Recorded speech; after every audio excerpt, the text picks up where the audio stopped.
Hello, everyone. Welcome to our session on insights from Black African American communities with bleeding disorders. My name is Kate Naumacher. I am the Vice President of Education. I should know my title here at NHF. And I'm really honored to be bringing back Kelly Macias, one of our amazing consultants. She's a health equity consultant and has actually been doing work with NHF for over a year now and was at our conference here, well, not here virtually, but in person last year to start some of these conversations that she's going to be sharing about today.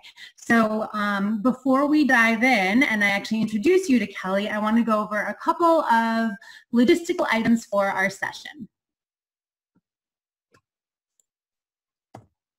So how can we make the most of this session?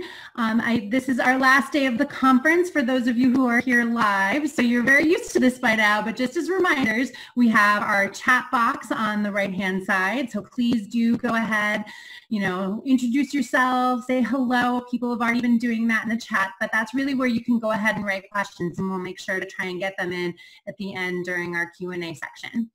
If you would prefer to email us and have our speaker follow up after the conference, please go ahead and use the box at the bottom of the screen that says ask a follow-up question, and that'll get emailed to us, and we'll definitely pass that on to Kelly. Also, as we've always been saying every day this week, please do fill out those evaluations. You will get the final evaluation email. You've been getting one every day, but you will get it tomorrow for all of the sessions today. And we really do use that feedback and want to hear more from you about how to improve our meeting every year. And then all of these sessions will be available and recorded, so you'll be able to watch them on our platform here through August 31st.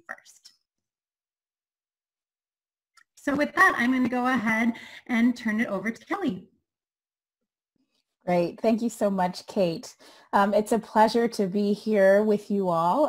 As Kate mentioned, I was actually at my BDC last year when we were able to be in the same physical space together. So I appreciate the opportunity to be here with you virtually. And I understand that this is the last day of the conference and we are probably tired of staring into screens during this time, but I'm really happy to be able to talk to you about what I've been working on over the last year.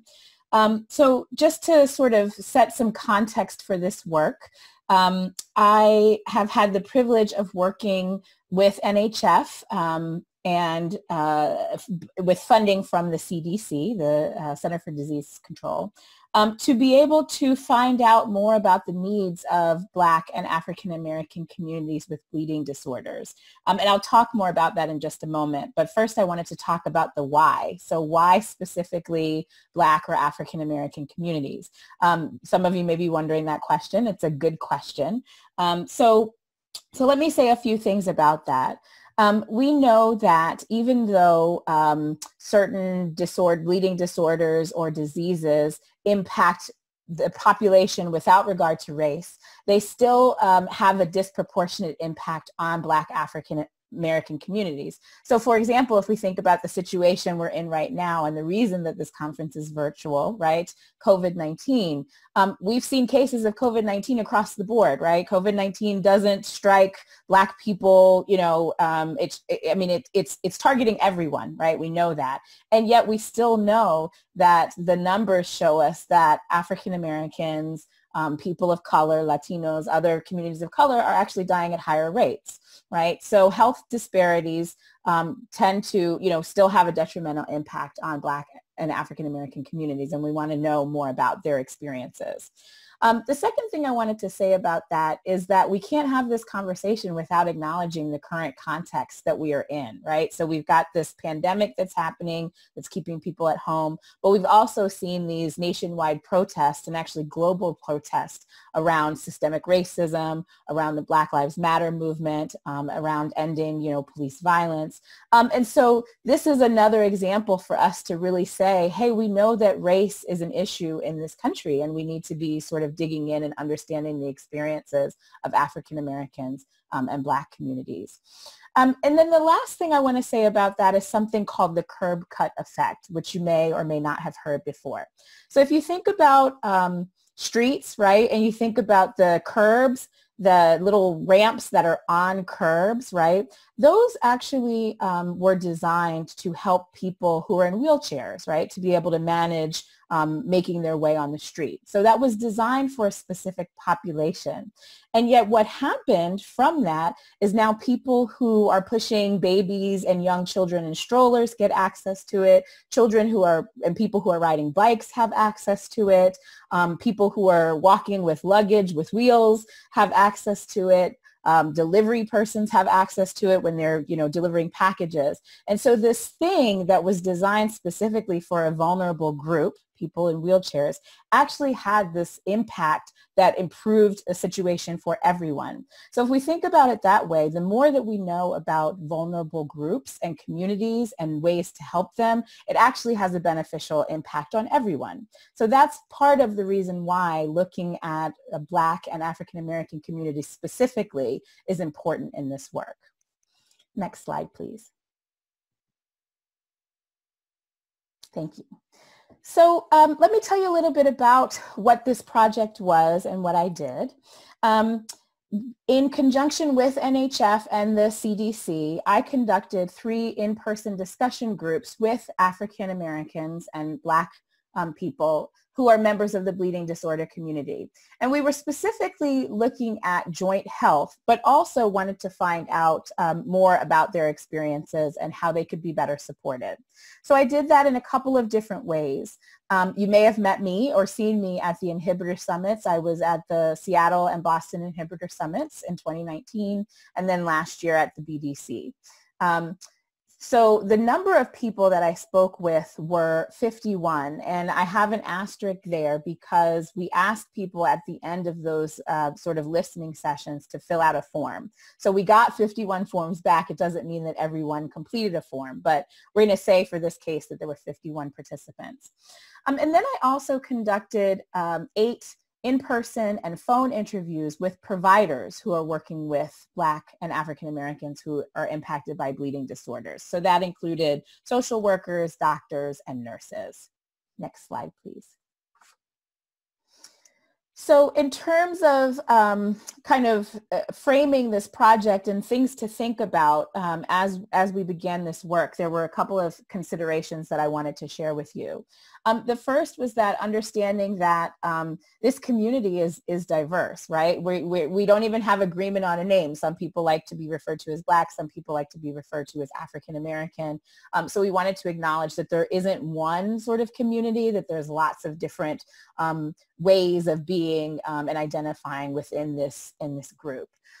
We also wanted to ask some questions that were a combination of appreciative things and problem-based questions. So what that means is that we wanted to know, what's helping people, kind of what they actually feel like they have, tools and resources for, and then also where people feel like they need more support, right? So where are some of the problems in their lives related to their bleeding disorder experience? We also wanted a combination of qualitative and quantitative data. So that means the experiences that people shared were really important, right? Those testimonies and personal stories, but then also wanted to get some hard numbers, right? To be able to understand kind of what are the facts and figures here. It was very important to create a safe space for discussion. So we wanted to create room for people to say whatever was on their minds related to this topic. And so that meant that we limited the amount of people who were in those spaces so that people could feel free to say what they wanted to say. I think it was also really important that NHF actually hired an outside consultant to be able to do that also, because I didn't know anyone, I didn't have any particular connection or opinions about what was being said. My job was to collect the information and then report it back and to make some recommendations. And then just understanding that this was the start of a conversation with members of the community and providers and NHF. So it's not an end point, and we'll actually talk about that when we get to the recommendations and sort of what the follow-up is from NHF. And then, of course, just wanted to underscore that everyone belongs and has a place within the bleeding disorder community. Next slide, please. Great. So the actual purpose, and you may hear us interchangeably call it, a needs assessment. And that's just some fancy terminology to say we wanted to know what people need. But the purpose of the project and the work was threefold. It was to understand the experiences of this particular community related to joint health and physical activity. It was also for NHF to understand how they can better support and engage Black and African American communities related to joint health and physical activity. And then the last piece was that I was tasked with developing a set of recommendations based on all of what I heard, which I then provided to NHF in terms of next steps and how better to engage this particular community. Next slide, please. So let me tell you a little bit about who we talked to. So in terms of the participants in the listening sessions or focus groups, remember I mentioned that we asked people to fill out a form at the end of the session. So this is how we collected information. Nearly 100% of those people identified as Black or African American. And right here you'll see the diversity of what people said, right? They identified as multiracial, biracial, Hispanic and Latino, and other. So even though they identified as Black or African American, there were certainly nuances within how they identified. They identified as being between ages 18 and 55. And when they said that they were a caregiver for someone, they said that they were caring for individuals with age ranges between 5 and 44. And then there were different types of bleeding disorders that were represented in those conversations. So von Willebrand, hemophilia A, hemophilia B, and Glanzmann's thrombocythemia. And then we asked whether or not their bleeding disorder was severe. 26 said that they were. We asked about whether or not they had inhibitors. 28 said yes. We asked if they were tolerized. 21 said yes. And then we asked about prophylaxis, and 28 responded. And again, I have a little asterisk around this information because, it's what we got back, reported back to us, but, not everybody filled out every single thing on the form. So this is the best information we have to share around who was in the room. And I will just say before we move to the next slide that one of the qualifications for participating was that people needed to self-identify as either Black or African American or caregiving for someone who is Black or African American. So it's not as if I or anyone at NHF said, this person can come and this person can't. We asked people to how they identified, and that was their qualification for participating, as well as being over the age of 18. Next slide, please. So I'm going to talk a little bit about what we asked and recognize that we asked different things of different groups. So we had a set of questions for the discussion groups themselves, right? For those people who identified as either having a bleeding disorder or caregiving for someone with a bleeding disorder who is African American. And then we also asked providers a set of questions. So there was some overlap between them, but they were distinct questions. So in terms of the discussion groups, here's a sample of some of the things that we asked. We asked specific questions related to joint health, physical activity, and their experiences with medical providers. So some of those questions were, how often are you or the person you care for physically active? What kinds of physical activity do you do? How does having a bleeding disorder impact your joint health? Do you feel comfortable discussing your joint pain with your HTC team or medical provider? We also asked specific questions related to race and ethnicity in health. So we wanted to know, what's the experience of being Black and having a bleeding disorder? What aspects of Black or African American culture are helpful or are challenging to you in terms of life with managing a bleeding disorder and caring for your joints? And then we asked specific questions about NHF support and chapters. So we asked, outside of inhibitor summits, where do you get information about joint health? What could NHF do to better support Black or African American communities with bleeding disorders? Do you feel welcome, included, and represented at NHF events? Do you attend chapter events? what are some barriers to participating in events? And does your chapter reach out to Black or African American communities? Next slide, please. And then we asked a specific set of questions for the providers. So we asked also, related to joint health, physical activity. Have you observed that your patients with bleeding disorders get the recommended amount of physical activity? Have you seen a difference for Black or African Americans? Do your patients come to you when they have questions about their joints and improving their joint health? In your experience, do race and ethnicity and bleeding disorder intersect? What have Black or African American patients specifically with bleeding disorders shared with you about their experiences? We also asked them about HTC and NHF support. So some of those questions were, are there barriers to African Americans with bleeding disorders to get medical care or treatment at your local HTC? Does your HTC have any activities specifically for African American or Black communities? What do you think NHF could do to better support those communities? Next slide. So here's what we heard, and this is a brief summary of what the discussion groups shared with me. So folks overwhelmingly recognize that physical activity is important for joint health. And when we asked, on the forums, do you know how to identify a bleed? Do you know specific, what are the recommended activities for people with bleeding disorders? They were able to identify all of those things. Most said that they got physical activity between 3 to 4 times a week. In terms of the types of activities that they participate in, they talked about basketball, baseball, and soccer being the most common.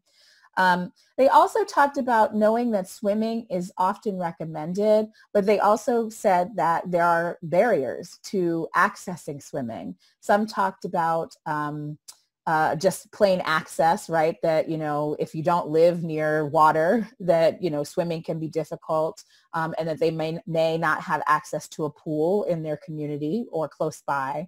And then some actually talked about cultural norms. And there's a whole history of African Americans and swimming, that culturally it's kind of a thing that we say we don't do or that we don't know how to do. And so that came up for people, right? Just the fears around water and swimming and access to it. People also talked about barriers, that some barriers to getting physical activity included contact sports, right? Like not wanting to engage in some contact sports, or that they were recommended by their medical provider not to engage in, certain sports. And then they talked about finances, that, some activities are cost prohibitive. People also talked about generally that they had a comfort level with discussing issues with their HTC team and providers, but providers who have expertise in hemophilia. That was a big theme, that that if they needed to go to the emergency room, that there were often medical providers who weren't familiar with hemophilia, and so that it made a difference when they were able to come into contact with providers who understood bleeding disorders. And then there were some conversations about encountering perceived stereotypes and unsolicited advice about parenting. And I will talk a little bit more about parenting shortly. Next slide, please. So one of the things that came up loud and clear is that there were no specific supports for Black or African Americans with bleeding disorders, that there were not support groups, there weren't other types of ways that this community could specifically engage with each other. In terms of parents or caregivers, people talked about being perceived as angry or uncaring or bad parents. That was in combination with, there are times where I know specifically what, treatment my child or my, the person I'm caring for needs, and I have to advocate for that. And I get, seen as angry. Or if I bring my child or the person I'm caring for to a treatment center or to a hospital and they're having a really bad bleed, the medical providers act as if I'm uncaring, that I haven't been doing the right things, and that's not necessarily true. People talked about also being perceived as seeking drugs when they're looking for pain management, that there's a perception that, they may be just trying to get, opioids or other kinds of like pain medication. There was a feeling that doctors can get impatient when you ask a lot of questions. I mentioned the need to sort of fight for certain interventions or treatment. One person said, other races have stuff for them. It's like we're on our own. And that, I think, was referring to, again, support groups or other, chapter related events. People said they worry about being excluded at NHF sponsored events. And at the same time, they also felt like when they did go and when they found other African Americans or Black people and wanted to have specific conversations with them, they felt like others were perceiving that they were sort of self-excluding, right? That they were, sort of self-segregating. It came up a few times in the discussion groups that African immigrants have a unique experience. And I think this again goes to the diversity of the community, right? So different experience in terms of accesses and resources, information, where they're actually living geographically and being able to access an HTC or other kinds of treatment. It was very clear, and people wanted to say, I may not have the same experience as everyone in this room. And then people also talked about expectations around, being able to play sports. And that didn't come specifically from medical providers or NHF. That was more in relationship to their communities and their families and their friends and their schools. So people talked about, my cousins may play football and I can't, and they don't understand why that is, and they don't understand my bleeding disorder. Next slide, please.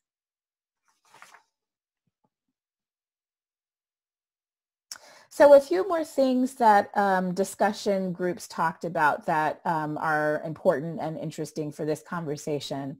Some of the last sort of things that I went through are more kind of like problem-based, but there was also a desire to help create solutions for this issue, right? So people said, yes, we believe that NHF can do more. Discussion or support groups for us. People said that they really found it invaluable to be able to gather and just talk with other people who had shared experiences. So they wanted to keep this going. People also said, it would be helpful on the website or on social media presence that NHF has representation, right? We go on websites and we don't even see people who look like us. And that in itself can be a perceived barrier. So, we'd like to see us represented in brochures and things. People also wanted more research on the experience of Black and African American communities with bleeding disorders. So, what does it mean? What's the, what kind of things, insights from the medical community can we gain? They also said, it would be great if NHF could do more advocacy with companies or medical professionals or in Washington on our behalf. And then people asked for funding. Is there a way that we could have events funded by NHF or by the chapters? Is there a way that we could have activities? If I can't access swimming, is there a way that someone could, help me afford that? So those were all the things that we heard from the discussion groups.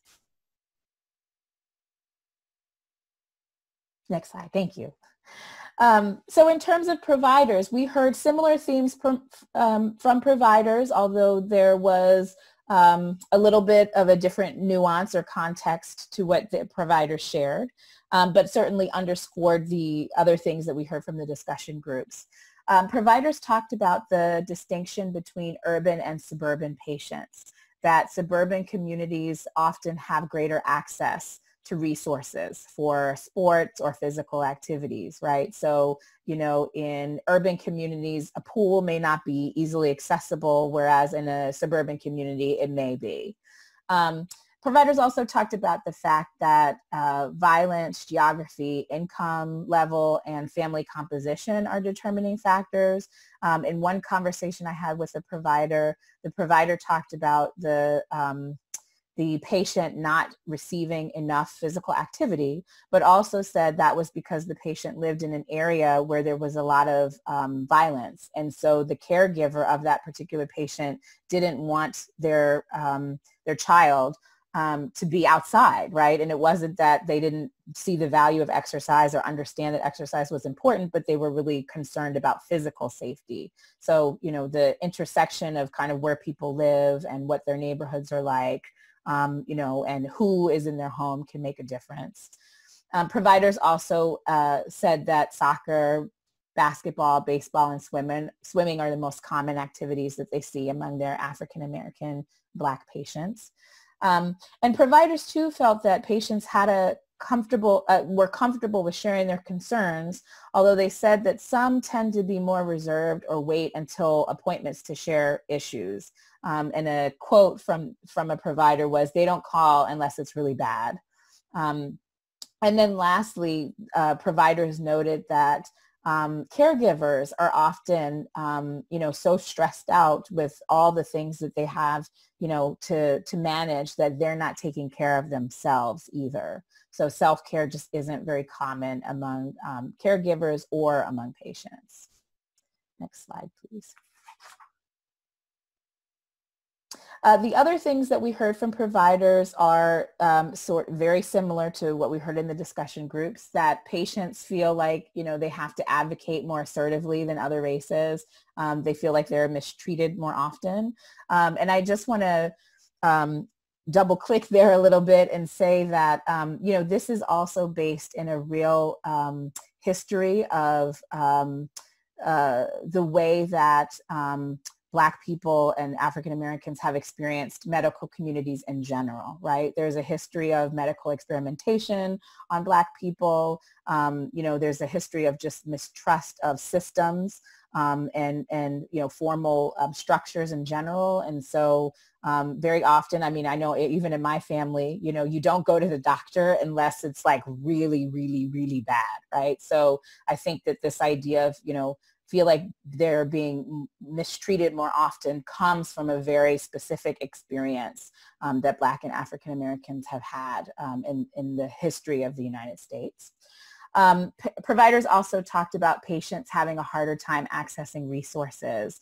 And some of that, you know, again, it could be, you know, income and financial, but some of it was, you know, in certain places, if they're in really rural places, it's really hard to get access to, you know, an HTC, or it might be really hard to get, you know, medication sent to you, right?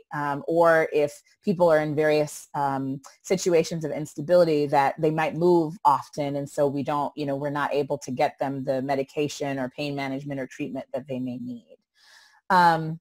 Providers noted too that they felt that Black and African American communities were less likely to participate in organized bleeding disorder community events and activities. They also noted that their Black African American patients in particular can be wary of participating in research or trials. And again, I think that speaks to that history of you know, mistrust and mistreatment in the medical community. Providers too were interested in NHF doing more, whether it was surveys or different kinds of outreach to learn about the needs of this particular community. And they even came up with ideas such as scholarships, you know, to attend certain events or activities, and working, NHF sort of working more closely with providers and networks. Next slide, please. So I'm going to talk now about the recommendations that I made to NHF, and I'm going to ask Kate to actually come in too and speak to what are the things that NHF is doing to address them. So just to recap, the process was that I spent time talking to, you know, various members of the bleeding disorder community who were Black or African American. I also spoke to providers, and then I took that information, summarized it, and made some specific recommendations about how NHF could support this community. So one thing I recommended is that this work continue, that the work took place in 2019, so that the work continue in 2020 with specific funding and resources. Kate. Thanks so much, Kelly. Yeah, so we took this very much to heart. I think this is obviously work we've been trying to build and do more of over the past few years. And we had really reached out and done some applications for some additional funding. So we did get a new grant for a pilot project where we are going to be working with a couple of HTCs. So, you know, a lot of the results that Kelly was sharing here was really done at the national level, right? So what does this mean locally, right? And what are the nuances and differences? So it'll be a combination of like educational components and materials for Black communities, but really linked to the HTCs as well, based on the feedback that we got from this needs assessment to really start to address some of the bias that people may feel from their providers. So it's going to be both an HTC side intervention as well as working directly with Black communities locally. So that's all kicking off now. And of course, COVID, you know, totally has changed everything. We've had to mix it up quite a lot to figure out how can we do this now. It was all going to be in person. So more to come on that. And then we're really, really excited to be able to announce that we did just find out that we were awarded our new CDC cooperative agreement, where this work for us with Kelly at least sort of initiated. And so that is a 5-year cooperative agreement. And, you know, we're going to be doing more. I'll share a little bit more about what that will entail too. Go ahead, Kelly. Great, thanks. So another recommendation that I made was that NHF should consider broadening the scope of this work beyond joint health and physical activity. In other words, what does it mean to take a holistic approach to looking at supporting Black or African American communities with bleeding disorders? Joint health is certainly really important. Physical health is certainly really important. And those were 2 specific areas of interest for this needs assessment. But what does it look like to move beyond that? Thanks. So yeah, we definitely heard that. And actually from, you know, Kelly sharing this information with us, it sounds like so much of the conversation was really about everything else too, which is 100% understandable. So yeah, we decided as part of our new cooperative agreement when we submitted that we aren't just going to have this work be part of one component. We often have multiple components of our cooperative agreement. You can hear us talk about all sorts of different stuff in education at NHF, right? VWD, hemophilia, treatment over here, rares over here, but really what is common across all those is really starting to do work from a health equity lens, really looking at everything through that lens. So that is something that we are really excited to dive into more now that we have this funding. And it really aligns with NHF's new strategic priorities that, you know, our new president and CEO, Len, was able to share with everybody in our opening session how much of a focus health equity work is really going to be. And this specifically focusing on Black and African American communities will be a key part of that. Great, thank you, Kate. Another recommendation that I made was that the organization itself, NHF, establish a working group related to Black and African American engagement and outreach.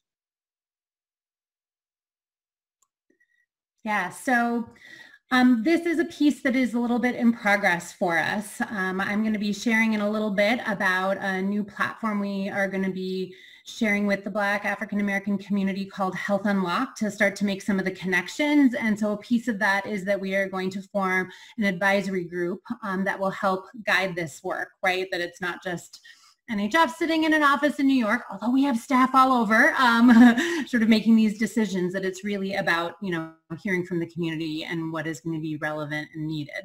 And as I already mentioned, we're going to be establishing a health equity working group more broadly this fall to be looking through this lens across all of our programming. So definitely a lot more to come in this arena and a lot of opportunities where we will truly need you if you are interested in this work. We really want the community involved in this.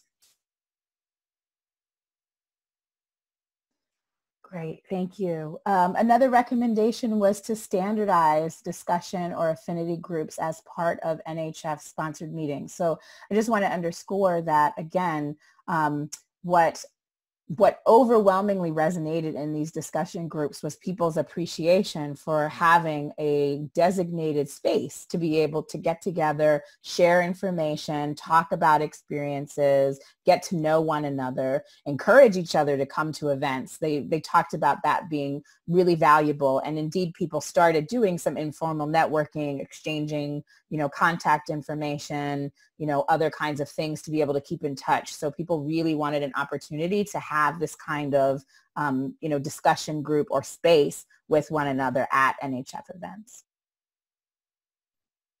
So in terms of what NHF can do on that, this is something that we wanted to very much bring back to our annual meeting, to our Bleeding Disorders Conference, these kinds of opportunities.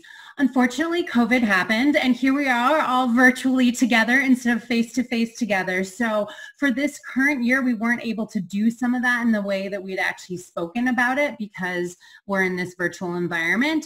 But that doesn't mean that was going to stop us. We just wanted to pause and think about what could this kind of connection, what could these discussion or affinity groups look like really moving forward in a virtual space, because we're going to be here for a bit, right, folks? So that's why we are launching as of today our Health Unlocked platform. We've partnered with this company who has online communities for people with various different chronic conditions. And various health conditions or health focus, right? And so we are developing and setting up a private community just for those in the bleeding disorders community who identify as Black or African American, to have, that shared space to connect, to hear from others, as well as have educational and information shared. So it's going to be a really exciting piece that I'll show in a few slides what that might look like and how you can get involved. But I think that's only one step for us. And definitely at our national meetings, we plan to do more, make sure that people have these opportunities to connect. And it's something that we also share and chat and discuss with our chapters as well. Thanks. And I'm just going to say, we don't have to go back to the slide, but I just wanted to add something to that point, which is that, from my perspective as someone who does this work, I think there's room for affinity groups and discussion groups for lots of different communities, right? You could do one for LGBTQ communities. You could do one for Hispanic, Latino, with the understanding that Black people can be Hispanic and Latino because it's an ethnicity, not a race. You could do one for women. So, we had to start somewhere, and we started this conversation with this particular group. And I think the beauty of this is, much like I mentioned earlier, right, with the curb cuts, that it opens the door for serving all people in different ways. So I just wanted to emphasize that. Just a few more recommendations. And I'll try to move quickly because I want to make sure we have time for questions. One recommendation also was just to increase the visibility and representation of Black and African Americans at NHF meetings. So again, I heard in the discussion groups, hey, we don't really see anybody who looks like us, and that matters to us. So that was one recommendation that I made as well. Yeah, and this is ongoing for us. I think I saw a question in the chat about, what actual percentages. I don't have that for this year's meeting in front of me, but we do actually ask this question. You all know this. You filled out our registration forms. And what we do know is pretty typically year after year, the representation at NHF's national meetings is lower than the representation of Blacks or African Americans overall with a diagnosis in the community, sort of comparing to, say, HTC data, things like that. And then, we actually, through needs assessments, connecting with our chapter network, we've continued the conversations there as well, and have, chapters have shared with us, some chapters aren't even collecting that information to know. So I think it is definitely, these topics are ongoing, and, we want to continue to have them and support, each other through it, to make sure that we're definitely continuing to have these opportunities for people to come together. I will say in terms of the visibility and representation, recruiting diverse speakers, not only African American or Black speakers like Kelly mentioned, but various different backgrounds, identities is absolutely a priority for us. And so please do give feedback. If you've been in many of our sessions this year, that is something that we are intentionally really trying to focus on and bring out different voices from the community. But that's ongoing. It's not like, oh, good, we did that, check, we're done. This is truly an ongoing process, and we are always open to that feedback. So, that's what those evaluations are for. If you know folks who would be great speakers, we always want to hear that. Great. So I'll move quickly. The other was partnering with chapters to develop activities for Black or African American communities. Yeah, so we have a whole slide next on some feedback around chapters, and I know there's been some questions in the chat around chapters as well. I think, this is something we absolutely want to continue to just start these conversations with. How do we best support the chapter network? It is a huge piece of our mission at NHF is to support chapters. So how do we do that well, especially knowing that this is really part of NHF's strategic priority between now and our blue sky vision at 2030, right? And where we're going long term. There have been some chapter trainings to date through our chapter leadership seminar and our chapter services team that have, pulled in various different consultants to help lead these and guide these. So these conversations have been happening, but in terms of an actual partnership program where we're developing something nationally and rolling it out of chapters, we haven't gone there yet, but it doesn't mean it might not happen. We just have to continue to explore and figure out what the best next steps will be. Great. And then the last recommendation was that NHF staff engage in some conversations and some education around racial equity and health disparities. And I want to just emphasize the health disparities and health equity work is not just about Black or African American communities. It's about how do we lift up vulnerable communities within an already vulnerable community, and how do we best serve everyone. Thank you, Kelly. Yeah, so Kelly knows this as well because we also have already engaged her in some of this additional work for NHF, as well as some other consultants that have really been helping, because we see this as multi-level, right? We have to do work as an organization and do work as individuals within an organization, so training for staff, and then also how are we engaging the community. So yes, ongoing, but I would say there's definitely this renewed attention and focus on this with our new strategic priorities. Great. And I'll just move through this really quickly. So just some considerations for chapters, which are things that you've already heard, which is that participants and providers both talked about lack of chapter activities specific to Black or African American communities. So that's something to think about. And again, the lack of having something creates perceived barriers to participation for people because they aren't sure if they'll be welcomed and included. And the idea of doing specific engagement really does increase participation. It meets, the needs of this population, but at the end of the day, it actually can benefit everyone because it's sort of like that curb cut. We figure out a way to do it for this one group, and it actually has this impact for everyone.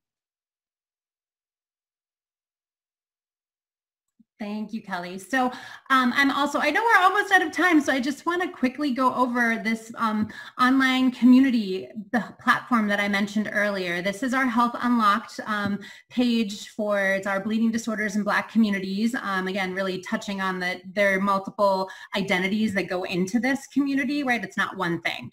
And so we invite the community, whoever identifies as Black or African American. We have a form that I think Beth is going to be throwing in the chat, a link to this. So if you are interested in joining and starting to share and meet others in the community, this is one venue where we invite you to do so. We want this to be, yours. It's, for the community. So we want people to help us name the site. We want, there's a lot of work to be done. This isn't for us. So we really want to connect with folks. And on that note, we're actually are recruiting for an advisory group. So if anybody would like to be involved in actually helping shape this community and potentially other educational programs the NHF is doing in this area, please do let us know. Please do reach out. And with that, we'll make sure you guys have links in the chat, but this is how you can get there, our Health Unlocked program. So it's a tiny URL, NHF Health Unlocked. All right. We only have 1 minute left. It's so hard, you guys, in the chat. Thank you for all of these questions. We won't have time to get to all of them, but I highly recommend, if we don't get to yours, to please put it, just copy it back, whatever you wrote, and put it into that Ask a Follow-Up question. Kelly and I will definitely be looking at all of those, and we will respond. So since we don't have time to address everything here, but let's just take one quick question. We have so many good ones. Let's see.